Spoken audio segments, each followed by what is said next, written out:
Hello everybody, and today we're going to talk about Nemasor Zahndrekh. And yes, he does have a life outside of Lynchguard.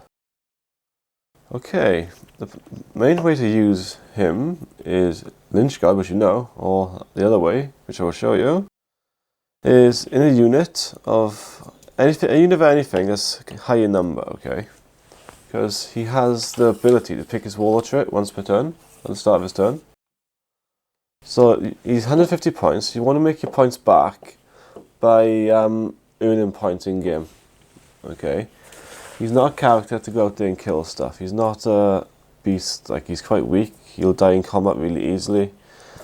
So let me show you how to use this guy. Right. The way I like to use Nemasor Zandrakh, if I'm not using Lynchguard, is 2 inches.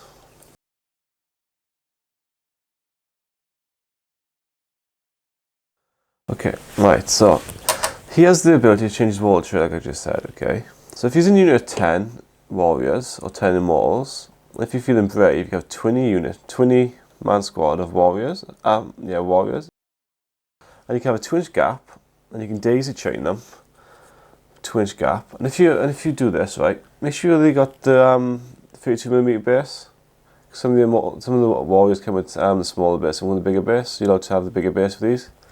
So if you have the bigger base for the warriors, you can get more distance in the field by doing this daisy chain.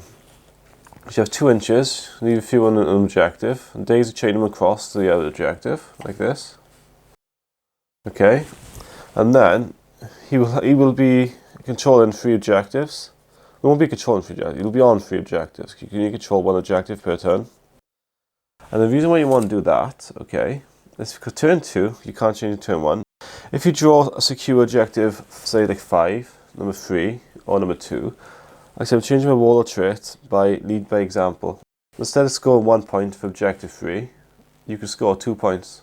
So if you daisy chain across and you keep lead by example, every time you draw a card, say secure objective 5, secure objective 2, you'll gain 2 points per turn instead. And you still want to make sure you have your troop choices on the objectives as well. Say like on Tuesday, you want someone like a unit of immortals, or something there, whatever you use as your objective secured units. Unless you're Decurion and not EU. You're messing. But anyway, just have the objective secured on this, yeah. Because if you draw secure objective 5 and you draw secure objective 2, you want to say the warlords claim number 5 and the immortals can claim number 2. So if you have immortals spread like that, you can only score 1 objective card a turn. So you still want to make sure you got the units there to claim them. Okay, and if he's in an objective secured unit, he's very hard to stop, because your opponent will have to get troop choices over there to stop you getting the point. And if you've got a unit of 20 warriors, okay, this is a very good tactic. You can daisy chain them to like 4 objectives, or maybe 5 if you're feeling lucky and they live long enough. Use a ghost art to keep them alive, obviously. But the problem is on the 20-man squad, daisy chaining, they're very vulnerable to an assault, because they spread out the whole board. So if the opponent gets into combat with these with something nasty, he's going to end up walking straight down the board, because he has to follow in every 3 inches every turn. And then you'll get wiped out. Okay, so you want to use him if he's on the attack, with Lynchguard. You want to use him defensively. So claim your 3 objectives, daisy chain them. Make sure you get your wraiths to intercept anything nasty, and just use them to score points. Okay, let's say you didn't get any secure objective 3, 2, and 5, or whatever you own on the board. If your opponent got like tons of drop pods, and you get first turn, on your second turn you can change your warlord trait to divide and conquer. Okay, so that's -1 to your opponent's reserve rolls. And if you got a flyer and he hasn't, that's -2 to his reserve rolls thanks to Death to the Sky. So a stupid drop pod army when you come in on a 5+. And if you had another way to boost reserves, you can make it a 6+. And then that way you'd have a few units a turn and you can just mop them up. You won't have any critical mass. So you can be very dangerous against tons of drop pods and stuff. If they haven't got special rules to bring them in automatically, or any reserve heavy army, you can be devastating to them if you use them correctly. And another good way, and sneaky way to get points, let's say a little unit like comes in to assault you, that's got a character, not independent character, just any character. This assaults your warriors, you don't get any AP or anything. You're pretty sure this guy can take him, because he's AP nothing as well. You can challenge him, right? And say, yeah, I accept your challenge, he's nothing, I can take him. And then change your warlord trait to legendary fighter. So when you finally does kill somebody in combat, you get an extra victory point. So that's something you want to think about as well. Like if you put him in a unit of wraiths, because they feel us anyway, you could do that, but it's very risky because he's quite puny. Okay, and another good thing I like to use this guy with, okay, is Master of Interference. Another way I like to use this guy, I change his wall trait. So if my opponent picks up Kingslayer, okay, or something really good, and he scores 2 objective cards, and he's like a 1 wound, like 2 guys left, I'll change my wall trait to Master of Interference, and he has to discard a random objective card. So if you only got 1 in his hand, this scores him D3, or maybe a D6, or whatever he's got, it goes, it's gone, because he just takes it off you. And that is very nasty, and it can very well win you the game, that can. The power to randomly discard a card from your opponent's hand is very powerful, especially if it's a close game, and you know you can't score any points from this turn. You just take a pocket shot, oh, that's a good card, you could probably get out a turn or 2. Let's try and get rid of it. Even if you've got like 3 in his hand, 1 in 3 chance. Okay. And if you know very, very well, like something is going to get into combat with this guy, and you just can't avoid it, make it fearless from the rule book, okay? The immovable object. And that way then, you'll be stuck in combat for ages, because they are warriors.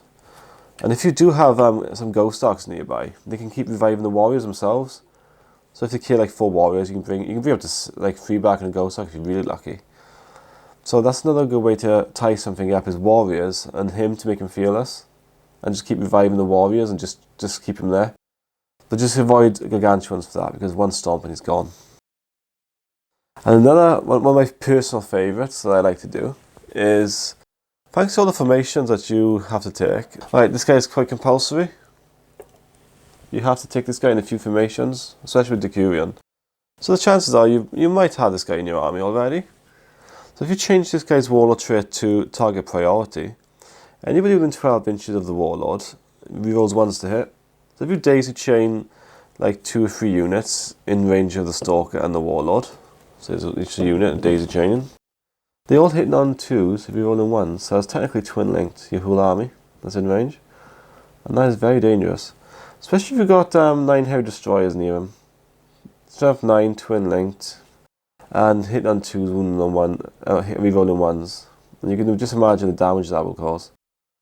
Okay, so that's another nasty little combo you have there. And another good trick is, like, say if you draw a card, like you draw Kingslayer and you would kill the warlord, you could change his warlord trait to Master of Fate, and then at the end of your turn you can re-roll the D3. So you got twice as much, you got a better chance of getting a 6 or 5 to 3 points instead of just the 1. I always roll 1s for some reason, I don't know why I do. And that's basically how I like to use him. He's very nasty, but you have to use him correctly. For his point cost, you need to make sure you use his powers every turn, and you've got to make sure you score extra points with his powers.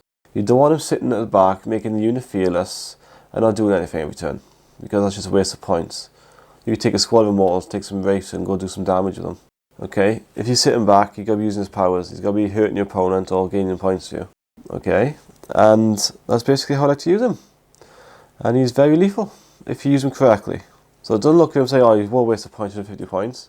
I think you can take this guy in Decurion if I remember correctly. I'm not sure, but you can take him in the formation with Decurion anyway. So if you daisy chain him next to the Overlord from Decurion, or if you make him the Decurion Overlord, everything is daisy chained near him anyway. He gets reroll 1s in the reanimation. So if you can target priority, like they're hitting on 2s, rolling 1s thanks to him. 4 up reanimation, we're rolling 1s because everybody's in range of him. Just, that's very powerful for a Decurion player. So if you play Decurion, you might want to drop the Overlord and try this guy out. And thank you for watching, and I shall see you next time.